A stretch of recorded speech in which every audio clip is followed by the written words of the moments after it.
What's happening, folks? Welcome to another episode of the Adventure Metrics Podcast. I'm Matt Horwitz. I'm Scott Brills. And I am pumped today. We have our guest, Benjamin Jenks. Benjamin makes videos, he writes, he travels, most notably by hitchhiking over 22,000 miles throughout the USA and Canada. He helps thoughtful people travel for self-discovery at adventuresauce.com. Benjamin, welcome, man. Hey, thanks for having me. Scott, Matt, hey. We're going to do our traditional cheers in the beginning of every show. Yeah, Digital I did cheers. it a little bit too early. That's cool. I like that. Benjamin, what are you drinking today? Ginger beer, spicy ginger brew by a Maine beverage company. Nice. Scott, what are you cracking on? I got mango mate pu'er tea blend. I think I actually drank it a long time ago, one of the first episodes, but it's not being sold anymore, and so I'm just enjoying the last batch of it before I head off later today. Nice. Yeah, you have Scott's jamming on the podcast a few hours away from taking a 24-hour flight over to Southeast Asia. Last minute as always. I was just mentioning I've yet to pack anything. I just got piles of crap laying everywhere, and that's very normal for me. So I'm not worried about it at all. Yeah. Benjamin, how long are you going to be over there, Scott?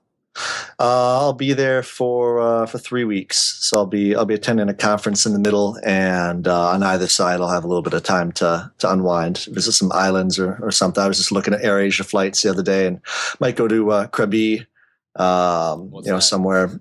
It's where they do a lot of rock every climbing. time Scott mentions like some island, I'm like, dude, I've never heard of That's this. like what? Where? What? That's all right though. I'll be showing you Thailand next May. So Yeah, man, that'd be sweet. then you'll get it. You'll be on the up and up. So Benjamin, man, thanks for coming on. And I wrote something down here in the beginning that you said something about you realize that you learn and grow the best by seeking new experiences and pushing yourself to grow on all fronts. So talk to me about growing in all fronts and what that sentence means to you. I think it's pretty dope. Well, I guess just, I look at different levels in my life, and I'm pushing myself in different levels like spirituality, business, travel, art too. And and I like to do it by seeking out experiences, like going to Thailand sounds pretty awesome. Things like that. Nice. So you've been pretty well known for your hitchhiking trip. Tell us a little bit about some of your experiences. I don't think Scott knows anything about I checked it out. Yeah, I checked out the video. I checked out the website and everything. It's nice. Pretty awesome. Very nice work on that video. That turned out really nice. Yeah, Benjamin's got this. Benjamin and I were hanging out like a year ago, and he was trying to. Not to pump your ego too much up, Benjamin, but I think he's just a crazy genius video editor. Because I'm like, dude, what do you do? And he's like, he doesn't even know how to talk about how he edits videos, but he somehow just makes ridiculously amazing videos. So I mean, I looked at that thing. Hats off to you, Benjamin. Always. We'll link to it below in the post, but that looked like it required a lot of cuts. Yeah, nice. Hey, thanks, guys. I appreciate it. It is kind of, I feel my head just swelling a little bit, right? Thank you for that. And how'd you get into making videos and like editing? When did you first like pick up a camera and be like, let me make some cool stuff? Or was it always based around travel? Or were you just the kind of kid that was like filming your dog when you were little? Or it was travel, like I remember going to the Netherlands in college by myself for the first trip, got my dad's 35 millimeter camera, before digital was, you had to have it. And, my pictures suck though. I came back, thought they were awesome. And everyone had that bored look when you're looking through people's photographs, or that like slideshow and you're just like eyes glazed. That's how everyone was with my photograph. So I just, I always had a camera since then, and just would be that dude out like at the bar with my friends, just with my camera, traveling with my camera. And it just moved into video. In that hitchhiking trip, nice. Kind of like tipped off from that one video you guys were mentioning. How long did that video take to? I was going to ask the same thing. Yeah, your processing. Like, did you think about what that video was going to become for many weeks, and then how long was your like post production editing process? And one more question: did you get any inspiration from what's it called, the longest walk? I knew it. Yeah, okay. Nice. I'm glad. So when I'm teaching people how to make videos, basically what I did was just I saw The Longest Way, was like, that looks cool. Before that, I saw Noah, who did 6 years of his face in his bedroom, and that looks cool. The only problem is that it's in his bedroom, so the backdrop. And what I loved about The Longest Way was that you could see like what he was doing in his travels. That was cool. And I thought the best shots were when he had the people at his back. So I was like, I'm around people, I'm hitchhiking. Let's just make it all people. Let's set a big number and go for something big. And at the time, actually, like I had this, like, the actual idea was to, I looked back and saw this email I sent to all the people that were following. I wanted to like broadcast a moment of love worldwide. And my goal was to get like millions of people to all stop for like a few seconds just for like this love moment. I was really into love at the time. But when I finished, like, it took me a long time to get my face in the exact same spot. It was in a pretty much the same spot, but in Photoshop, I had to go through every photograph and put the eyes in the same spot. Yeah. So 900 some pictures, right? Or probably more than that, I would imagine. Yeah. Like probably 1,000 something, and to cut it down to the top 900 or something. Or is that how many pictures are in there? No, it's like over 2,000 photographs in there. So, yeah. It was tedious. Like, that's kind of like my art style. That's what I want. You know, I just want to be that guy that's like the only guy that'll do that. The only guy that'll outwork everybody else. I think that's a common, like, now what's your take on like hard work? Has that been, or just like work in general, or the grind or the hustle? Like, what kind of word do you use for, how do you identify work, and what makes you enjoy that process? Golly, that's like tedious hours of like aligning the photo, or like if you're writing a blog post, like working on that, or if you're planning a trip, what makes you put so much energy into something? You know, I think it's just basically how my brain works. In my head, it's like, I want it to look like this. And if it takes like sitting there and just like, I didn't even know how to use Photoshop. I was using GIMP at the time, like an open source version, just kind of like moving the stuff over. So I don't know. I guess what I have in my head, I want to create. So whatever it'll take to make that happen. But that took a while. And then it was kind of like, well, what do I do with this video? I didn't want to just like throw it up and, you know, get a bunch of views. I thought in my head, again, I like had some big goals for what it would achieve. But so then it took like a year and a half to like, okay, like, what kind of website do I want to set up? I need to learn all this process of like, how do I set up a website? How does this fit in? What do I really want to do? And so then that was this messy, wily process after I had the video almost done. And then once I decided to go forward with like traveling, then it wasn't, you know, it didn't take me too long to like edit it all together, because it was a big time lapse. So I could kind of like just move it in the editor, if that makes any sense. Yeah, I think I'm pretty sure I mentioned it to you, but I saw a bunch of videos. I do want to do a 365-day like no shave challenge, where I just grow like a ridiculously like a 6 or 7 inch beard. So I've been taking a photo of myself every day. I have about like 500. I'm almost at 2 years. I'm at like a little over a year and a half. And two, I got a lot of inspiration from seeing other like really cool stop motion videos. And then Noah Kagan at AppSumo just said this one line one day in a video where he's like, I think it's really interesting to see how I age. And I was like, that's freaking cool. I'm just going to take a photo of myself every day. But I think once I have like the 5 years under the belt, I think I'm going to just hire someone to make the stop motion video thing, because I don't know if I got the energy. There you go, man. Yeah, that's a smart idea. Yeah, it took a while. So nice. So what made you first interested in doing like a crazy ass, let me just hitchhike across the country? Where did this idea birth from, and how was the planning part of it? Yeah. I'm just kind of looking. I think my roommate's going to come in. Do you want me to turn so no one's walking behind us? Dude, we don't care. It doesn't matter. Care. Okay. Yeah. I don't care. Okay. So the process, I mean, like, to decide hitchhiking was like, there was a lot of levels that I thought that it would hit. One, just like, I thought it would be freaking awesome. Ever since I read Jack Kerouac, I was like, I want to be a homeless dude just and know what that's like. And figured that would, like, in my artistic journey, kind of give me some fuel to tell something original. Right. And then it was also, I used to be shy. I figured this would like kick the bucket on shyness. I believed in something, you know, that people are better. Like, I really feel strongly about like people. breaking down, the walls we have and the judgments we have. And just especially like as we gain these like new technologies, I'm looking at like how we handle all of this together will be like how our our culture, our society, like takes these technological tools that are more powerful than anything before and like make something even better. So, so like that, hitchhiking, I thought it would be crazy fun. I was just stressed from working this job at a school that was very structured and I just wanted freedom. How long have you been working there for? 6 years. And then after that, how long did you travel for? A year of hitchhiking. Wow. How long ago was that? Maybe like 4 years ago. Gosh, okay. It's tough to say. So I met actually one of those guys in my travels who gave me an iPhone right at the beginning, who was kind of like, as I was still nervous about starting this off, was like the sign of like, okay, well, like some good shit could potentially happen on this too. This is a good sign. Yeah, I read that post. Okay. What did he give you? An iPhone. Like some dude gifted you a phone. Yeah. He was getting a new one. He had the old one. So it was like, it was a solid sign. I felt like that this was the right path to be on. Nice. How much planning did you do prior to setting out, like as far as your route and supplies and things like that?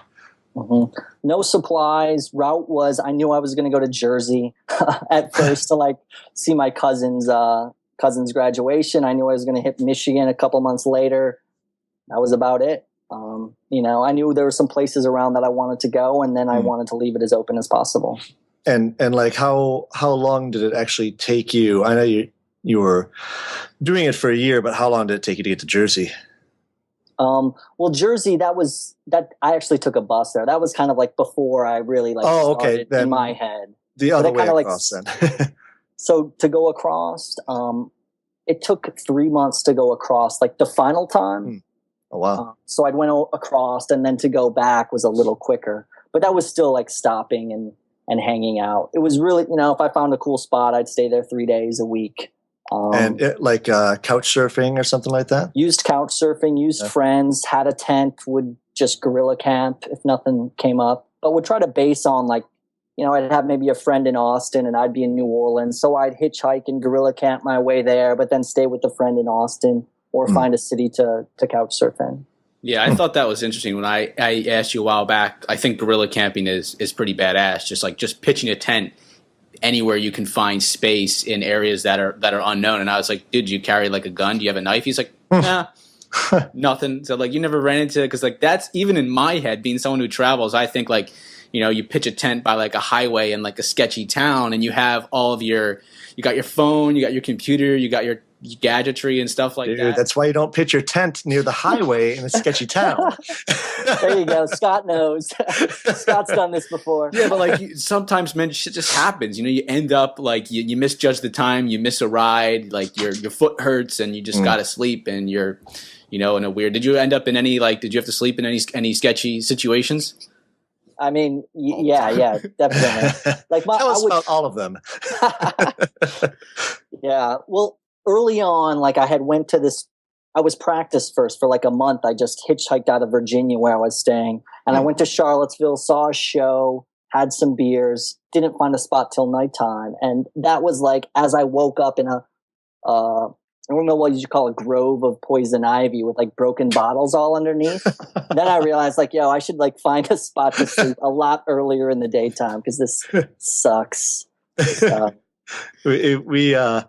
We did that a lot when I was doing, both rallies. So you always think, I don't know if this happened to you too, but I'm going to stop, at this time. So I've still got sunlight left and I'll have, time to kind of reconnoiter the area and find a good spot. And generally that would never, ever happen. And you would always keep on traveling till dark and you'd always be in the same situation. Yeah. I actually got better because it was such a pain in the ass. But yeah. That's I know what you mean though, because there's always something to do. You're traveling. There's some kind of thing to prepare for, something cool to check out. Benjamin, you have a cool video and a cool post that you wrote some time back ago. I believe it's something along of like, make loneliness your bitch.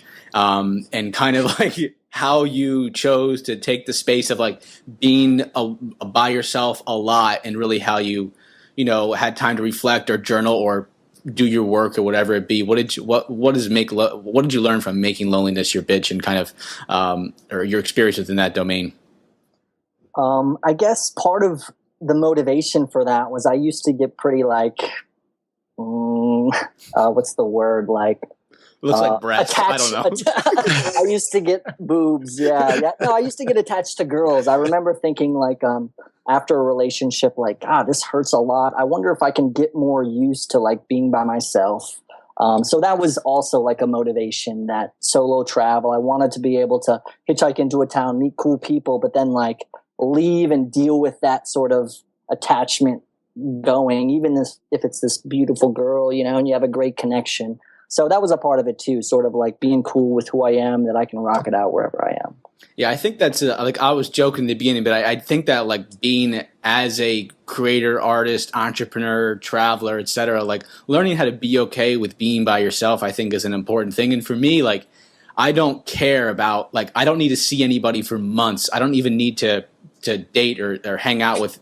I could just be by myself, and I'm okay with that. It's, you go through like phases where like some days you're like, WTF am I doing with my life?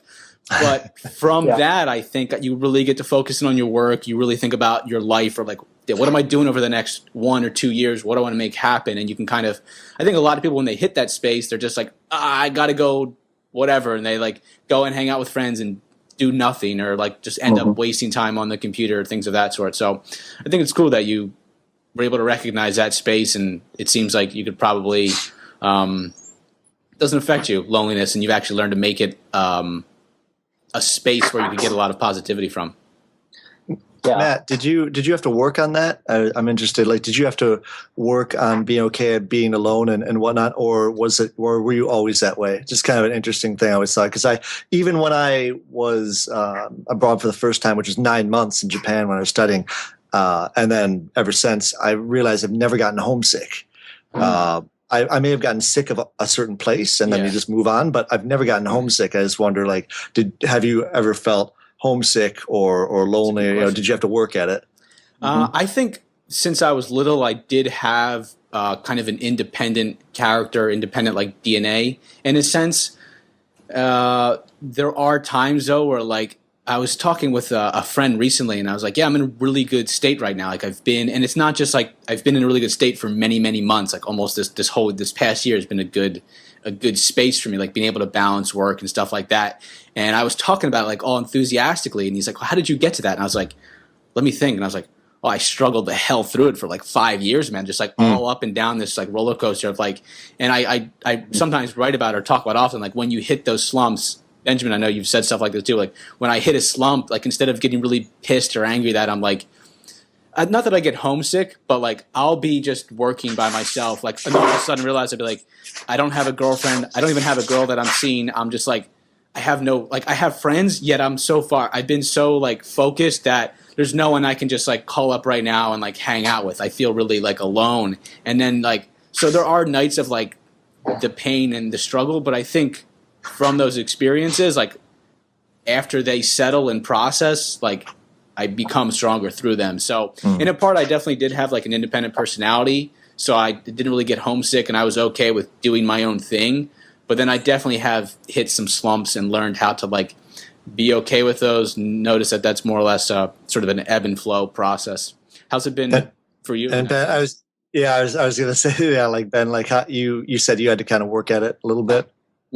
Yeah, definitely. It was hard for me. I felt like very, especially around women mostly. I felt like I'd kind of always been an independent dude, but especially like with women, I guess I just, like, I wouldn't want to break up with a girl. I would stay longer than I knew was right. And I didn't want those decisions to be affecting my life. So I think a lot of guys end up doing that. They put so much of their value into their partner in a sense. And when they don't have one, they don't recognize their own value or their own worth in that sense. It's I think it's a good thing as a dude to like, and it's not even that it's lonely. Like, you are alone and then being okay with owning yourself. Because I think if you want to attract really cool, amazing, awesome, beautiful, sexy women that are doing fantastically phenomenal things, let me just pause. I don't know. I just not how I said that. But you want to be doing all that. Like, I think what's a strong characteristic in a strong male is like you are on your path. You're doing your thing. And yeah, it would be great if you have a partner to come along and climb with you, but you're not like, you can rock it by yourself. And then someone else is only coming to complement that, not to like, fill in the weaknesses and the voids that you've been avoiding. Yeah, exactly. And it's also cool because then, as Scott's doing, you can zip off to Thailand, if even if none of your friends want to roll with you. So, it just they all want to, but yeah, I'm sure. Whether they can or not. Yeah. So I think it's cool though. You have a pretty good, like, I don't have that much of a knowledge base awareness of like the US. I've been to like a couple of different cities, but do you really feel like you have a nice, like if someone's like, oh, St. Louis, Missouri, or like, Phoenix and Santa Fe, like, a lot of cities and towns. What has been like, what is even my question here, but talk about that. And like, do you I think it's like, I was always, when I first started learning about travel, was always interested in other countries. And now I kind of am like, damn, the US is pretty cool. Like there's a lot of neat places to see, and especially like a lot of cool geography and like adventures to take, like hiking or mountaineering, or like there's caves and there's all kinds of badass stuff in the States. Did you kind of see things that you didn't expect to find in America? I don't know if it was that I didn't expect it. Yeah, I guess so. Or that there's a lot of cultural diversity. And I thought it was important that I just learned about the USA. I'm curious about it, just as like the big country, that's sort of the empire, but also that there was a lot of things going on in the USA that would be cool for me to check out before maybe going abroad, and then using these experiences to further rep the USA. If that makes any sense. Not like I was going to walk around being like, yo, awesome USA, but I know a lot of people out there like don't understand the USA, and so maybe this would help. Sweet. What are you reading these days? What's got you inspired? I think you mentioned a lot about like Jack Kerouac. You've mentioned him before, and I haven't gotten into reading him yet, but kind of have like read some things about him, and I think he's a really cool character. I've always liked to tap into anytime I meet someone interesting, that rather than having them sit down with you for hours, I always like to try to tap into what you're tapped into. So what are some things that you're tapped into and these days? That's cool. I'm really into, I've got into, how do I describe this?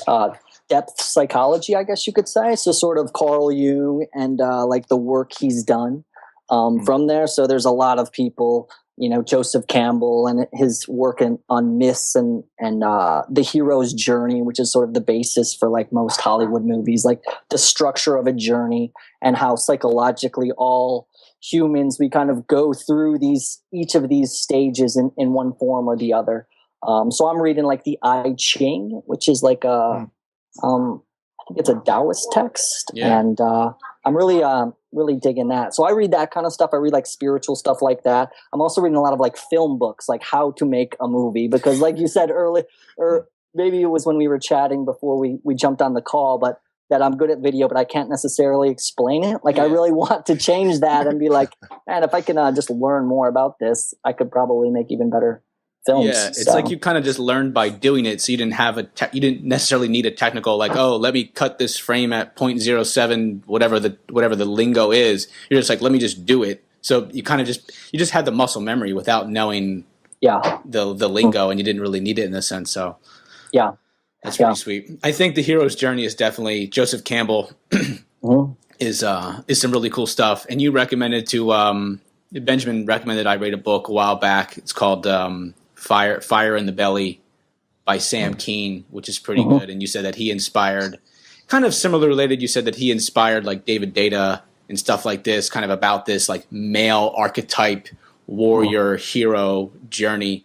How have you seen that sort of influence your life, or how have you lived out your own hero's journey?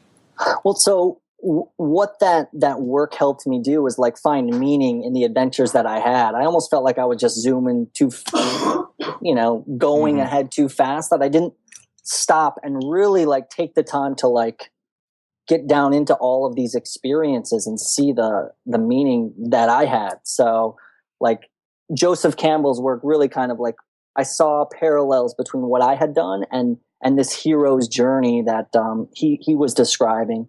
And I don't know if the readers need more or Scott, if you're into that at all, but yeah, so that gave me a lot of meaning for my journey and helped me kind of realize like, whoa, okay, so I need to, the down point was like a death, and that's needed to have an up point, which is, going to be the rebirth or reinvention of an idea. And we're kind of talking in generals, but so.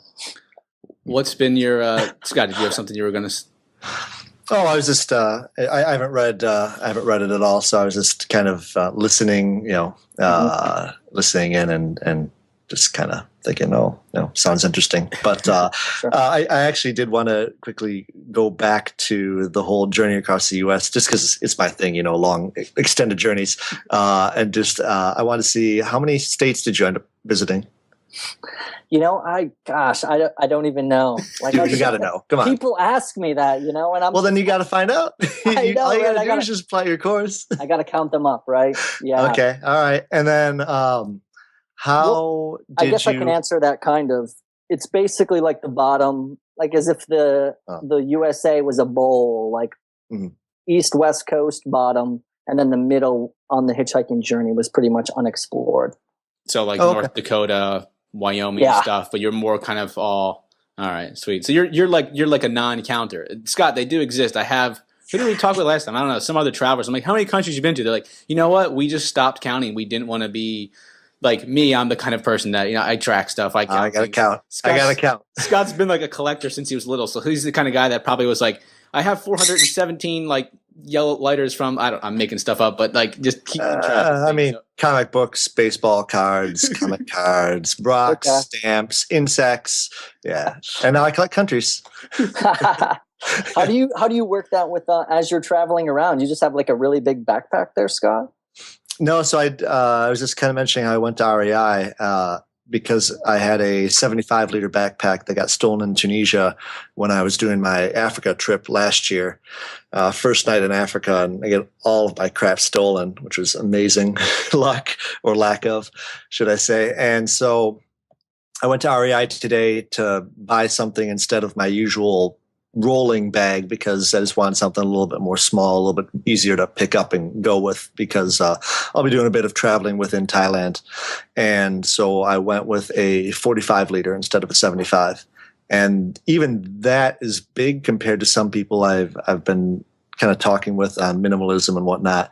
But I think I'm just kind of taking it in steps. I don't want to just go all of a sudden from 75 to 30 liters. I still have some creature comforts that I bring, instead of just one pair of underwear for a month, I'll bring 5, I don't really like doing laundry so much. And so I tend to bring a few more pairs of clothes than other people. So yeah, I'm going to try it out. It's a brand new backpack, 45 liters, REI brand, How big is like 45 liters on your back? Is that like regular backpack or like a little bit? It's a little bit higher than that, but it's not one of those ones where you see people like walking and it's like all the way above their head, by a foot or so. I have one of those, and it's like you definitely look like a friggin' backpacker. And because of our India trip coming up, I brought a 75-liter on that. I actually bought it right before that trip, and it was big and cumbersome and heavy, and so I would not take that again. Like it was, I filled it up. That's the thing, but you will fill up as much as you have. You'll fill up as much space as you have, and if you don't have the space, you'll make do. As I found out, after I got all my stuff stolen in Africa, and I continued for 3 months without much stuff at all. I was like, oh, wow, look at that. I didn't need pretty much any of that. So, yeah, I'm just kind of taking notes from that trip and seeing how much I can pare it all down to. Do either of you guys think you'll ever take a journey like the no luggage trip, like Rolf Potts? The Rolf Potts. Did you see that? RTW blog. That's what's the Rolf? Well, this is what, just traveling with like things in your pockets, kind of. Yeah. He had a vest. He was sponsored by Scotty Vest, And he had like a bunch of pockets, and so he brought like a toothbrush and thing of deodorant, and he had like one rolled up pair of like extra underwear and an extra t-shirt like in his pockets, and a phone, nothing else. So he actually chronicled going through. We'll link to it. A bunch of countries with just that, and if he needed something, he would just buy it there, because I mean, just about anything you're going to need is going to be available once you touch down at the airport or, within where you're staying. How long did he travel? What is that? How long did he do this? He did it, I think it was, like 22 days, a few weeks worth of travel. He went to Africa, Asia, Europe, US, and it just kind of showed like he'd show up at customs and he'd have no bag. And like, what are you doing? He's like, I'm just trying to travel with no luggage. Did he have like a 11-inch like MacBook Air or something? Did he work on it? How did he write? He took an iPhone with like a folding keyboard or something like that, and he used that to do his like blog updates. Damn, technology's so cool. Yeah, he would I think forward videos to somebody else that was kind of helping him out. So he did have like a little team with him to do some of the blog content. But he was just kind of going through about how he would do laundry every night. He'd wear his clothes into the shower and just like lather up.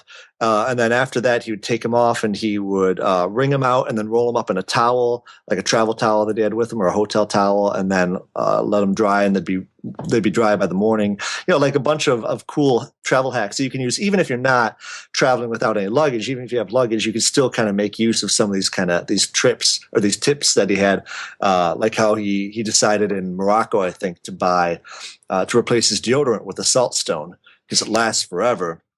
And when I heard about that, he's like, and it worked. And I was like, oh, no way. And that was a few years ago he did this. I've been using a salt stone ever since. I'd say like 90% of the time I use a salt stone instead of deodorant now, because as a not an antiperspirant, but a deodorant, like it works awesome, just as well, if not better. So yeah, I got a lot of cool travel tips from reading that. And he did a video series and wrote about it. It's kind of a neat challenge. Have you done any? I know you're very minimalistic, Benjamin. Have you done anything like that, like no backpack style, or you're pretty light as is?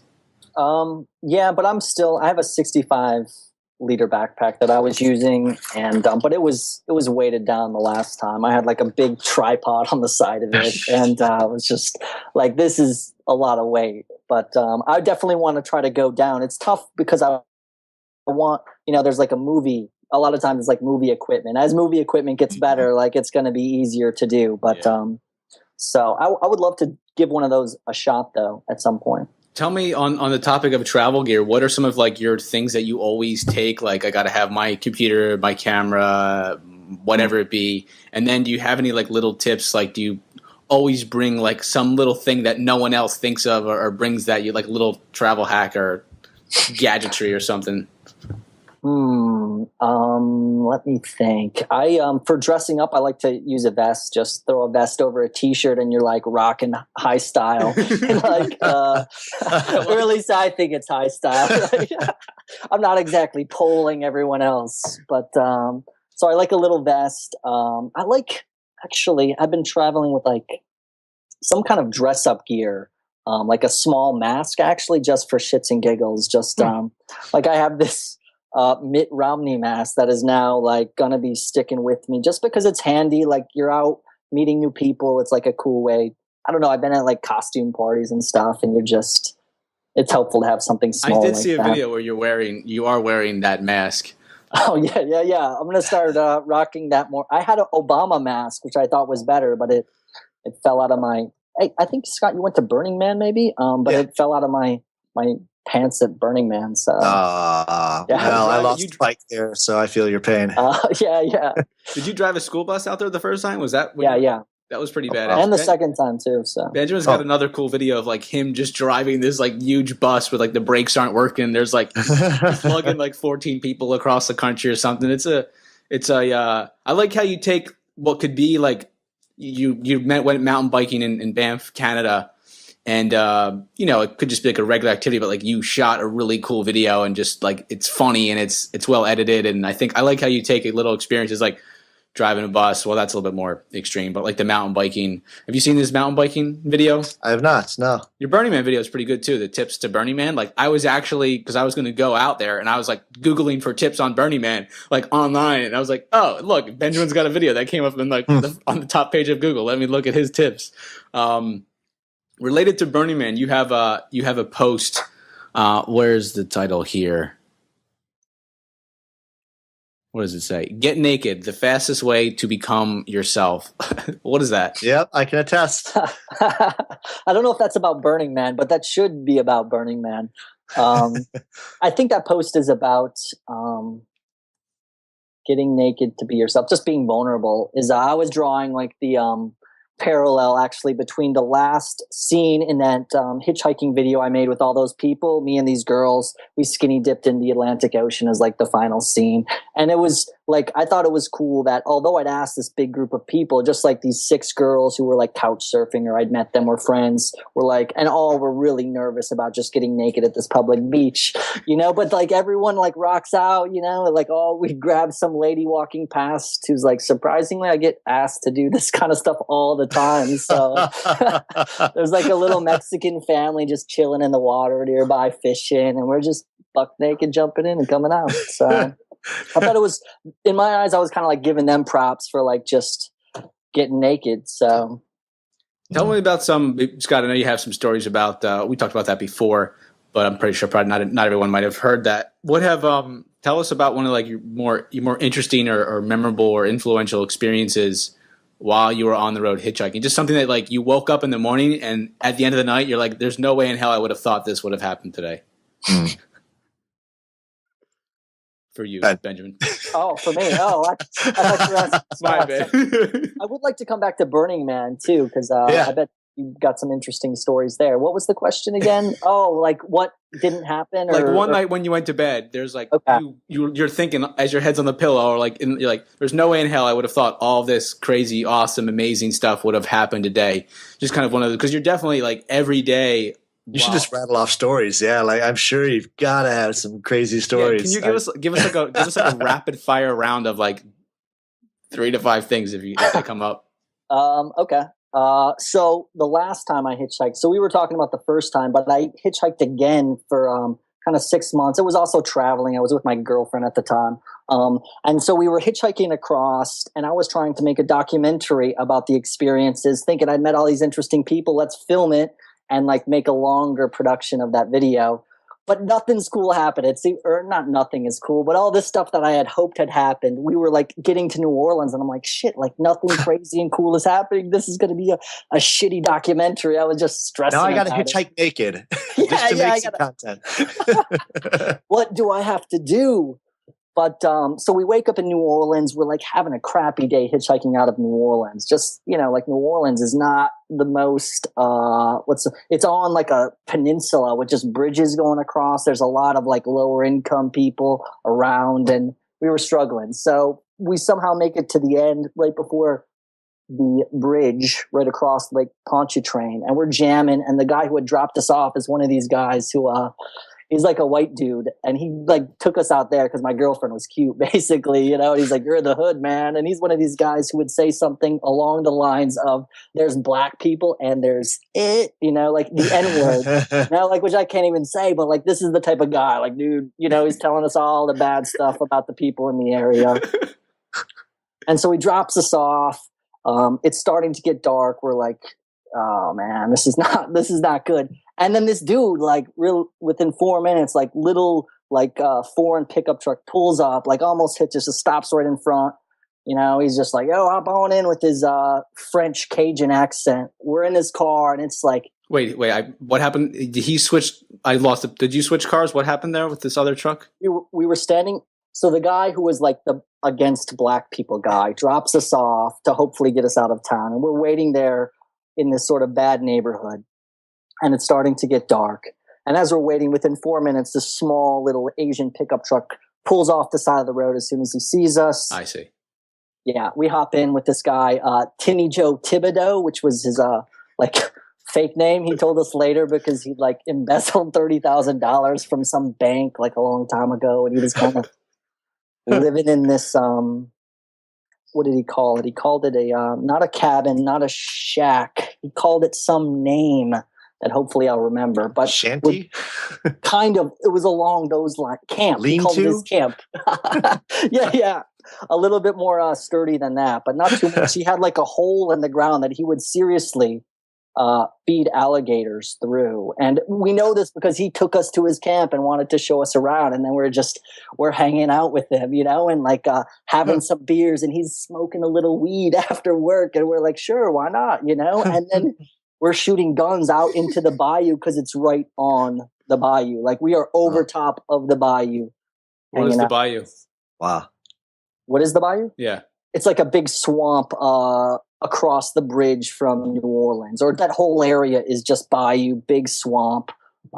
So he has like a deck and a boat down here, and then the bayou is just off. And it was like a beautiful sunset, and just hanging with this guy who feeds alligators in a pit, shooting his guns. That's exactly right. He literally would like swim with alligators, and was telling us about the crazy types of fish there, and trying to get his boat running to take us around. And tell me about another story. Okay. These are good. So this was the first hitchhiking trip. Got picked up by this guy who took me to his ranch that he had just bought in New Mexico, along the border of New Mexico and Arizona. There's a community out there because there's nothing in the area and it's so dry of astronomers. But he was just a dude who had a bed and breakfast in Maine, and he had kind of been around. He was gay. So he watched all his friends die from AIDS, and he like seemed pretty lonely. This was his new beginning. So he takes me to his ranch. This is the start of the like sex scene. Bow chicka bow cow. But anyway, so we're at this like cool like ranch that has walls that are like 3 feet wide, so that in the desert it can be completely off the grid. It can be cool in the daytime and hot when it's cold. And so we're jamming, and he's kind of telling me all these experiences about what it's like being gay and like being in this time when like AIDS was just starting and all his friends were just like dropping like mad. So that was interesting. He asked me like, hey, do you want to sleep in the bedroom? And I'm like, I'll take the couch. Thanks, Dad. But so there's number 2.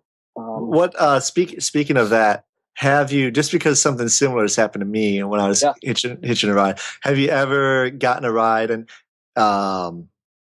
and like someone kind of expects a like favor, like, you know what I'm saying? Like, I know what you're saying. This is the question that everyone loves to ask, because they're like, so did you have to give any, or any something like that?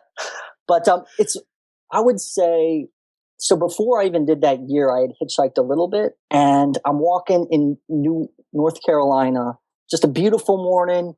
I'm walking out of this town. I don't know where the next town is. And this car that's coming opposite of me swings around and like is now going my way and pulls over. And I'm like, what's up with this guy? I hop in, and this guy what's up with this guy? I hop in. I hop in kicking myself, right? Like knowing like this guy has some other agenda. I can completely tell. But at that point, I'd never like turned anyone down. It was like I was still so embarrassed to be hitchhiking. I felt like a schmuck, really. So I'm in this guy's car, and he's like leading us towards a sexual conversation. I'm noticing like, oh, you have a picture there. Is that your daughter? And he mentions like, yeah, my wife and I broke up though because of this bisexual arrangement. He's like, some people aren't weird about that. And then like, so yeah. And I was, and so being a guy who's pretty sensitive, like, oh, I don't really care. No, actually like knew I should say something bad about that. So I said something like, oh, ooh, but then I felt bad. I was like, but I'm an open-minded guy, whatever. People do their thing. So we're zooming along. I'm telling him how married I am and I'm happily in love. And then he asks to give me a blowjob, basically, and I was like, where's the next place to get to pull over here? But as the story doesn't end, so he drops me off and I'm walking, and it's like I'm off in the boonies, just don't know where I am. It starts to get crappy. As I'm walking along the side of the road for hours, I'm thinking I should have at least asked this guy to like take me to the next town before, before I had him drop me off. So note to the wise for next time. Yeah. This may lead to another similar story, but when I was in New Zealand last year, I picked up my first two hitchhikers completely separately. The first one was I was going down a road near Queenstown and kind of ended, and there's this girl sitting there, and she was waiting. She worked on at a B&B there, and she was going to the main town, and so I picked her up, and I was like, "Hey, you're my first hitchhiker," and she was cool. It was just a kind of a short trip, and I was leaving Queenstown a few days later, right near the airport. There's a guy standing on the corner. And I picked him up as, "Hey, where are you heading?" And, I'm going to the glacier. And, I was like, I don't know, if I'm on the way or not. Am I? He's like, "Yeah, you are." So he hops in, ends up being I think a high school chemistry teacher, but also a pastor at his local church. And so we had this really, really interesting conversation just about like theism and science and how they intersect. Everything. It was really, really cool. I was so happy. I picked him up, and then he had me into his house, and I met his wife, and they gave me lunch and everything. So I had a really good experience picking up a hitchhiker, which I'd never done. I still haven't done in the U.S., but I was interested to know, like, "Hey, so why are you hitchhiking?" He's like, "Well, there's not really any reliable transportation, public transportation between my home because I'm kind of in the country, and I don't want to have my wife who's working right now anyway have to drive out here." And so he's like, "I do this kind of regularly because I fly to Auckland a lot for business." And so I was asking him kind of the same questions we're asking you, Ben. And so I was like, "Well, how do you know?" I guess a year prior, two tourists, two girls had been hitchhiking, and they're both murdered, which is something that never happens in New Zealand. Yeah. And I said, "I heard about this. Like, how do you keep yourself safe?" And he said, "Well, I'm standing there, and sometimes the car will pull over, and I kind of initiate conversation, and you get a feeling really quickly as to if they're decent or not, like just within a minute or less of talking." And he said, if I get any weird vibes from them, like then I'll launch into, they'll say like, "Where are you going?" And I'll just say I'm going in the opposite direction of wherever they're heading. And generally that kind of puts them off, and they'll just leave, and I'll pick up somebody else. But yeah, it was just kind of interesting to see, somebody that hitchhikes a lot. And of course, you're the number one hitchhiker that I know now. But just to know, like, kind of the tips for staying safe on the road, because you hear stories, and things actually do happen. Not as much as some of the movies may make some people believe, but shit can go down. Before you answer that, I had a thought I wanted to add, and just connected to the question too, because it's like, it's not so much that I think hitchhiking itself is really dangerous, but it's that people not standing up for, not recognizing when they know they shouldn't get in a car, or when they're feeling, "I need to tell this person I need to get out now," and they don't do it, and then they like did with that one guy. Yeah. So what are your tips for, like, I guess it really probably helped you hone in, like, after all these experiences, you really calibrated, and you really kind of calibrated your intuition on, like, someone will pull over, and you said before, I've heard you say, like, how do you learn to say no? Because that's kind of like, it's kind of like you meet a girl on an online date, you go to hang, like, you do all this stuff to like get someone to meet you, and then they're there, you're like, "Never mind." And like, how do you say never mind? Yeah. So how do you say no? And then let's piggyback that on Scott's question with like safety how to tips. say. Honestly, I had no problem saying no. Like, it was like my life. I'm just, I would say, "Oh, I'm looking for a really long ride." That's usually what I would say. Have you ever told someone like directly, like, "I don't want to ride with you, thank you"? Like, or has it kind of been like indirectly, "I hope they get it"? Like, "I'm looking for a longer ride." I'd say no and I walk away. So, it's like, it's sort of like that, or I just make up some excuse like that. Like, "Oh, I'm looking for a long ride. Thanks a lot." And I'm gone before, they can say anything. The amount of times that's happened is probably like less than 10 in the like 22,000. How many different rides do you think you've gotten into? Like, my girlfriend and I figured as we went across last time, it was like 40 rides going across the USA. So that was in a month time. So, honestly, I have absolutely no idea, but probably hundreds. And that was the second trip. That wasn't even the first one where you had probably done over, so you're in the hundreds. Yeah. Interesting. Who's been one of the, go ahead. Yeah, I feel like we didn't kind of get to all his style for figuring out the ride is what I would do too. Although I would say usually I don't like recommend hitchhiking. I don't necessarily feel like I'm a hitchhiking advocate because it is dangerous. Yeah. And I feel like I kind of had this weird training for it before I went hitchhiking because I worked at this school for troubled kids. Yeah. And the model was based on like an intuitional model where like instead of allowing most of these group homes have like this point system where like if you're good you get a point and then you can work home, whereas the model that I was on was all like intuition. I could just be like, hey, you, I don't feel good around you, boom, you know, which allowed for us to like take down the alpha males and like bring up the little guys to make for a more even playing field. So basically for 6 years, I was just having this intuitional training on a daily basis to read people. So I almost felt like I could like look at a car down the road and have some kind of like message, you know, not like I was always right, but I was like, okay, here's a potential. I'm not even raising my hand for this one. You know, like that's kind of the vibe that I felt like I got on as I went. What about some other stuff like any other safety tips other than that, or did you? Yeah, so I wouldn't get desperate. I felt like desperation would help me not have that. Like the intuition's not going to work if I'm like, I am starving, I'll go anywhere. So I'd always that makes sense. Not go at nighttime. I would find places that were safe to stand at.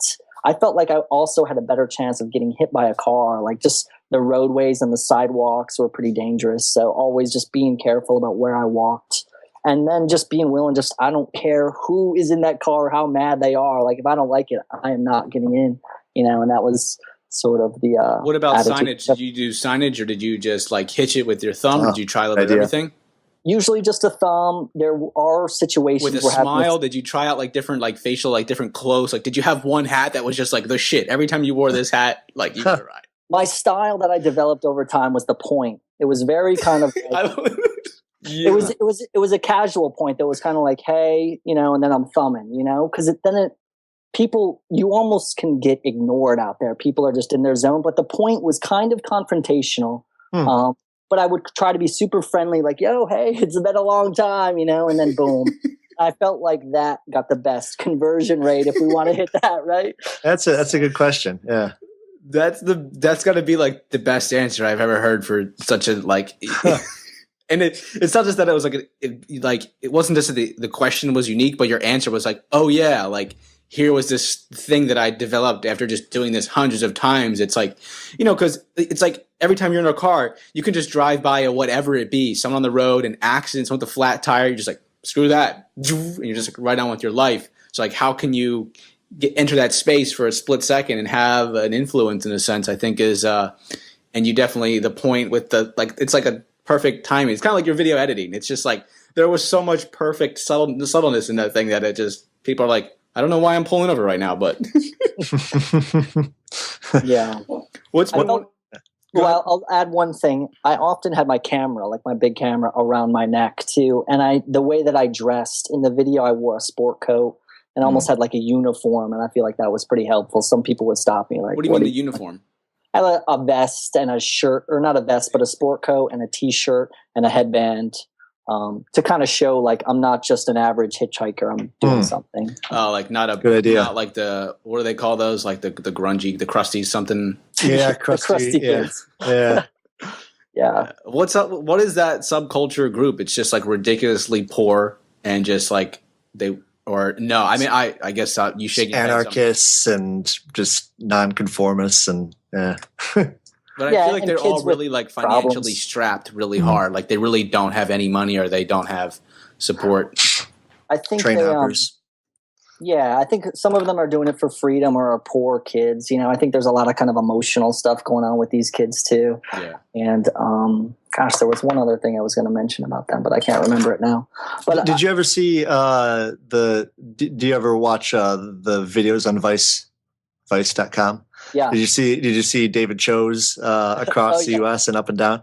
Yeah. That just reminded me of that. Yeah. That's a great one to shout out for the people too if they're interested in that kind of travel. Yeah, like Hitch America, the David. Yeah, that's a good one. I watched that thing and then I remember later somehow I saw like Benjamin. I saw like you followed David Cho on Twitter and I was like, I just made the connection because like I watched that whole series like one night. I was like, wow, this is like really like at first you're like, who is this guy? Who is this character? He's kind of hard to watch, but for some reason I watched part 1 of 7. All right, I'm gonna watch part 2. It was funny. I was watching the Anthony Bourdain and David Cho edition. My dad like had it like recorded on the TiVo or like the whatever it be, and he's like, "Oh, David Cho's like a really nice guy," like because he was like all polished. I was like, I don't know if you look up, if you find him on the internet or if you look at his podcast, I don't know if you'll like him that much, Dad. But yeah, he's a yeah. And he did it across China too. I almost forgot about that. Mm-hmm. The Hitch in China. I thought that was cool too. I like how he does a lot of the. Have you guys done any train hopping? I have not. No. That seemed dangerous to me. Yeah. Yeah. What are some of the most common questions like readers and people who check out your stuff? Like, what do they ask about? What are these people looking to do? Like, because you talk about adventure sauce, and I know that in the past you've defined. I don't know if this is still your mottos. It may be some talk about like play and purpose and risk and this sauce. Like you like the metaphor sauce. Is that still kind of prominent these days? And yeah. Well, to answer your first question, I think people ask me about how to make money. How can they travel and make money is the biggest question. I'm completely broke, but I want to travel. I draw in this sort of, crowd, people who want to hitchhike or want to have this kind of freedom-based adventure travel. So there's that. And then there's, like girls or guys. People are asking me about what do you do about a relationship beforehand? Parents, how do you tell your parents? Classic travel questions usually. Interesting. Yeah. And this is the part in the podcast when the crickets come out. No. I was just saying, like, speaking of finances, tell us a bit about how you financed your first big journey. Did you say it beforehand? And then what are you doing now to make money?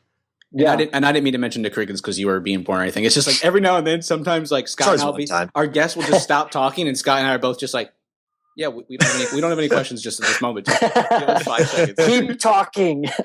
Yeah. What was the question you had? So how did you make money before the first trip, and then how do you make money now? How are you funding your adventures? I'd saved up beforehand. When I mentioned that school, I'd saved up working at that school. Okay. And then now I'm a freelance writer and Adventure Sauce too. I'm a coach on Adventure Sauce, and I've made some videos. Shyness, helping people kind of get over their shyness, and whether they want to go travel or dating or starting like an online business. I've helped people like that. Yeah, it sounds like, I know you've done a lot of, I know you did a recent interview. It's like teaching people about overcoming shyness, teaching them about like trying to find mobile based work. It seems like people kind of come with you you got a couple different pillars of areas where you help people. And I think at the base is kind of people who are more introverted or more shy, and they're attracted to a more adventurous lifestyle. And the goal might be a little bit different, but so yeah. How was it, the shyness thing? Did you just, because you said you were kind of like, you came out of your shell in if I get it right, did you say your early 20s or something? Like you really hadn't done a lot, and then you just kind of like you hit it hard. Like you just kind of decided to push it in many different areas. So when did the shyness thing happen for you? Was that right? Like at the time of hitchhiking, you're like, I'm shy, I'm introverted, I need to exert myself more, be more extroverted. And then the hitchhiking came in. How was that process for you? I think I started to get over it at the school that I was working at, that I had mentioned earlier, and had pretty much been pretty confident, but I wanted to do it out in the real world because this was a pretty insular culture where you're off in the forests of Virginia working intensively with these kids. So I wanted to use hitchhiking as a chance to jam with everyone and just really kind of like knock it out of the park, like let's not have this be a problem again. So that was the inspiration there. Sweet, man. Looking at time. What about? Oh yeah. Say the announcement. I was just saying. Looking at time, I was just saying, like let's gear it in towards like 3-5 minutes. I was going to say something, but you had something. I thought. I was just remembering that. Well, Ben mentioned you want to swing back to Burning Man, so I didn't know if you had something you wanted to mention about that. Well, so I was curious about. Was this your first time at Burning Man, Scott? Yeah. Cool. I was curious about what kind of gift. I know that's a big part of Burning Man. If anyone hasn't, Burning Man is the gift-giving culture. People are, you maybe not come with a gift, but you give a gift there. Or, right. Wondered if you got into anything like that. So we we had, big thoughts about like, we're going to do this or that. We bought 2 hookahs on the way and a bunch of tobacco and everything for, because we were going to have set up carpets and stuff like that, invite people in to smoke hookah with us. But we were so busy kind of enjoying or just discovering things. We didn't, when we did have time, we would just kind of sit around by ourselves. We didn't make a sign or anything. And we'd invite people in, our neighbors and whatnot, to smoke with us. And so we did that. We didn't actually have any like little tchotchkes to give away. On one of the last days, I was at a meetup for people that had been to Antarctica before, and Cool. I met a few interesting people there. But at the end, there's a girl there with her boyfriend, and she saw one of the pendants I had on that I had been given. She's like, "Oh, that's so cool! Like I haven't gotten any like pendants or anything." And I just took it off and I gave it to her. I was like, "There you go."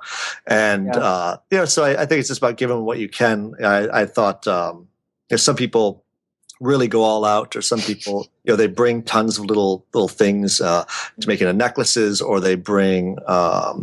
One guy brought like a not a soldering thing, but like a branding type thing that you can brand like logos. This right here, if you're watching the video, it's a Burning Man symbol, and so he was doing this in the middle of the playa at night. He had this thing, and his wife was helping him, and they were branding little pieces of wood and making necklaces out of them if you wanted that, or they would brand your shoes. So if you had a leather boot, I thought you were going to say like the back of your leg or your shoulder. That would be fun. Yeah, like shoes. So even some of the Rangers were coming by with their boots and getting them branded. So it's kind of cool.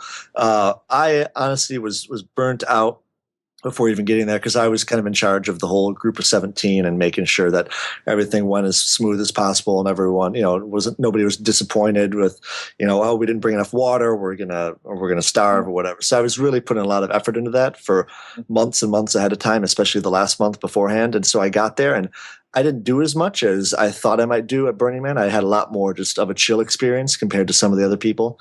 But I feel like if I went again, I kind of know what to do, and I wouldn't be in charge this time, and I could kind of explore more on my own. But I had a really good time, yeah. What was your experience? Well, I know you've been a few times, Benjamin. Yeah. I was going to say. Yeah, go ahead. That it sounds like, that seems like what it's about, you leading a camp, or even like giving a necklace. Like some of in my eyes, the memories that I have the best is just like one guy giving me something, like this one man making his like homemade cocktail from Ireland. That's where he was from, and his parents' recipe. And we just had a little drink, it was like 5 minutes, but something like that are some of the most special memories that I have of the place. Mm-hmm. And my first year, I really didn't do that much either. I had no clue what you're getting into.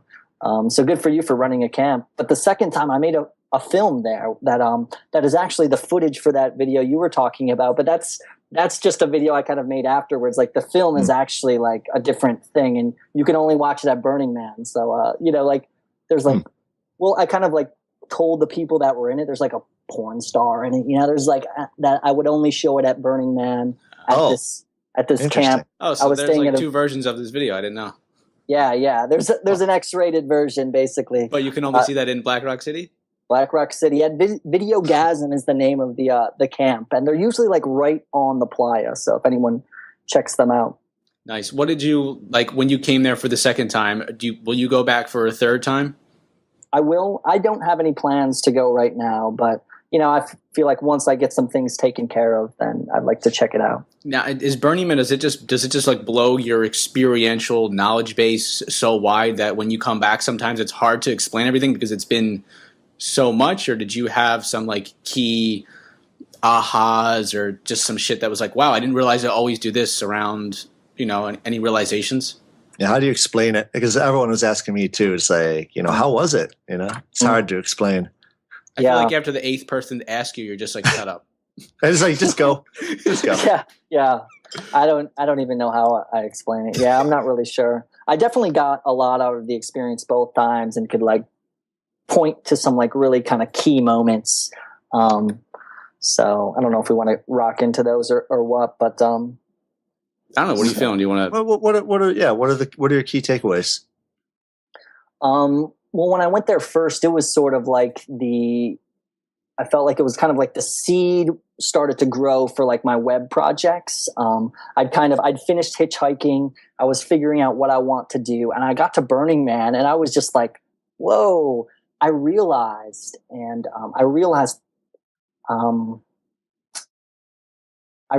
that I needed to get shit together and like go even more, right? It was kind of like this kick in the ass to like, okay, I guess I had gotten comfortable thinking I'd done some cool shit and was now kind of coasting. And now I'm looking at these monster sculptures and great camps and just thinking like, I got to keep rolling forward. So what made you want to like just step it up and just keep pushing yourself? Yeah. Like, so what's level? The next step? You know, like I'd kind of like gotten done with traveling, was in that post-travel phase. And now it's like, okay, we need to make something as cool as this. How about you? What did you have any insights, Scott, that you thought were cool? I mean, that same kind of thing happened to a few members of the group, and they're kind of going forward with projects that they put off for a while, or they're opening up about things that maybe they weren't as open about anymore. You know, amongst our group, you know, we've got a Facebook page and everything, and so I do see it as a facilitator for change in people's life. You know, the experience is different for everyone, but for myself, I would say my journey there wasn't really super spiritual. I definitely challenged my boundaries, and I had a good time, and I met some really interesting people and had fun with my friends. But I'd probably look to do more of that next time, as far as definitely like spend more time by myself, checking things out, and to not be as stressed when I get there, you know, and not be as stressed during the actual event. Because I think that would allow me to experience more. Yeah. Yeah. That's cool to take on one of those camps, though, too. I know, you know, just from jamming with the people who are leading the camps that I've been, they have a different experience. Some of these guys never really leave the camp, you know, that like that's their experience, is taking care of this camp, building the structures, chatting with the people. So yeah, that's cool. And that's a way of giving back too. You know, I didn't really think about that, but you're giving back by doing that. So interesting. Yeah, like going 1 year and then maybe a few years later you go back. Like, I'm just going to set up camp and then provide back to people who are, you know, having this experience for the first time. Yeah, we were talking about maybe next time setting up a bar, and then between 5 and 8 p.m. every day, we'd make cocktails, because it was really cool. We would go to a lot of other camps and do this. We had a really good time just going to these camps and having cocktails with people. And, you know, instead we thought like, hey, instead of us going out there, let's put up a shade structure, be all comfortable, and have people come to us. You know, we have the interesting people come here. Nice. Yeah. It's like flypaper, you know, just something to attract them. Yeah, most definitely.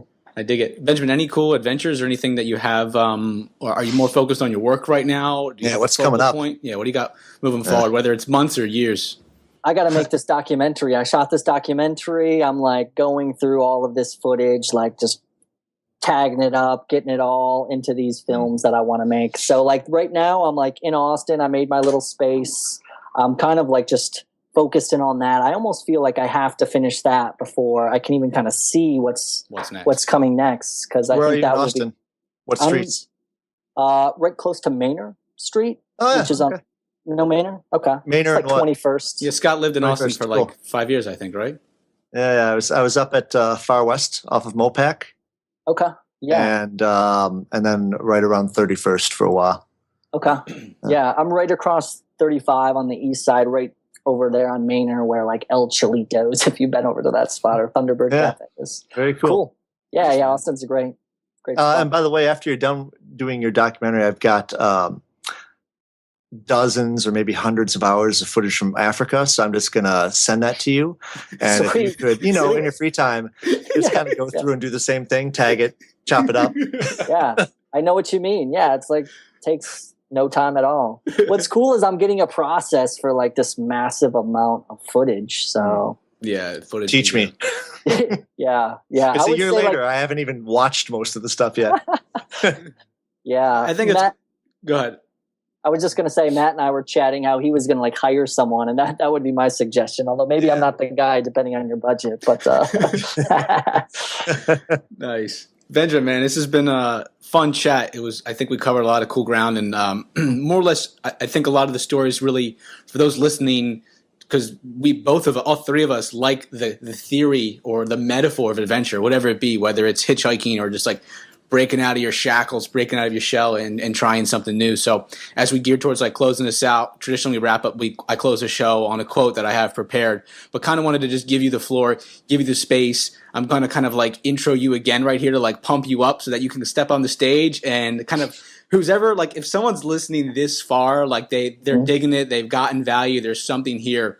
What do you want to tell that person to like tell them like, fuck yeah, you need to step out into your life and do adventure, or just talk about how it's been whatever, enthusiastically good for you, something like that.